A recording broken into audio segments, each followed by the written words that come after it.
Every year, the Attorney General's office gets thousands of complaints about vehicles, from lemons to bad transmissions and missing titles. Just today, the Ohio Attorney General's office filed 6 lawsuits against used car dealerships accused of failing to provide titles. 3 of the 6 dealers are right here in Central Ohio. Now, there's a Columbus car lot that's at the center of similar complaints, although it hasn't been sued. 10 Investigates reporter Rochelle Aline took the concerns of 2 unhappy customers directly to the dealer and the Attorney General. In September of 2023, Andre Tyus' son drove off of this lot with his new 2006 Honda Pilot. He thought he found the perfect ride. I just happened to drive by At the perfect price of $4,800. All he was missing was the title. She kept putting off the title, saying that they have a new title company they're working with and that they did not send the title yet. Months later, in a letter he wrote to the owner, Tyus said if he didn't get the title, he would return the car. Now, more than a year later, he says he brought the car back, but is still out the nearly $5,000 he paid.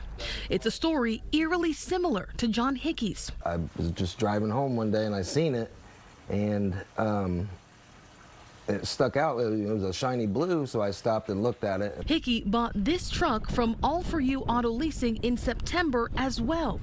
And he still has that truck today, but he doesn't have the title. The lady that owns the car lot, she kept, every month, I would tell her, like, has my title come in?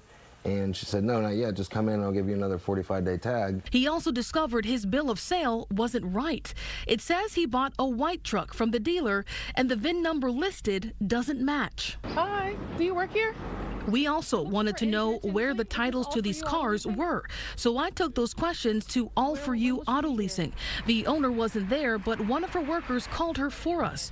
We weren't given permission to broadcast the conversation, but on the call, the owner told me the claims were not true. She also said she stopped selling cars in 2023. When we told her we had proof of those sales, she then said she thought the Attorney General's office had issued the titles. After that, she told me she would call her attorney and call back.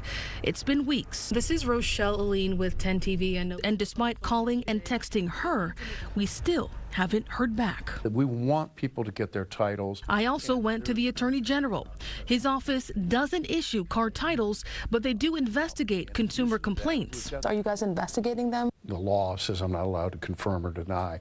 But what I can tell you is this sort of thing is not unheard of, and we have had other situations just like this. Here's what he could say. If you bought a car and you didn't get a title, call us. That's our job to try to help you make it right.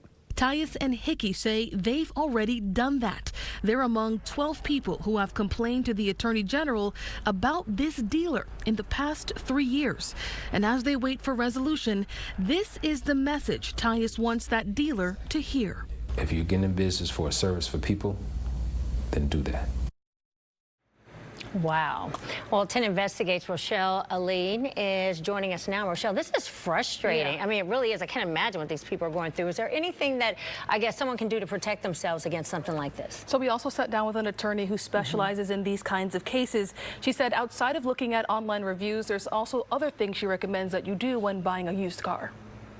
One thing I recommend that people could do is on the BMV's website, you are able to look up a VIN number for free and see where that title is at. If it's still titled to somebody else, then you might want to be a little leery or ask a lot more questions before you proceed with buying that vehicle. She also told us that if you don't get your title after 40 days, you are legally allowed to ask for your money back. The Attorney General's office has a fund set up. It's at $3.5 million to help cover those costs if you ask for your money back. And to read all of her tips, you can head to our website, 10tv.com. All right, good advice there. Thank you, Rochelle. Thank you.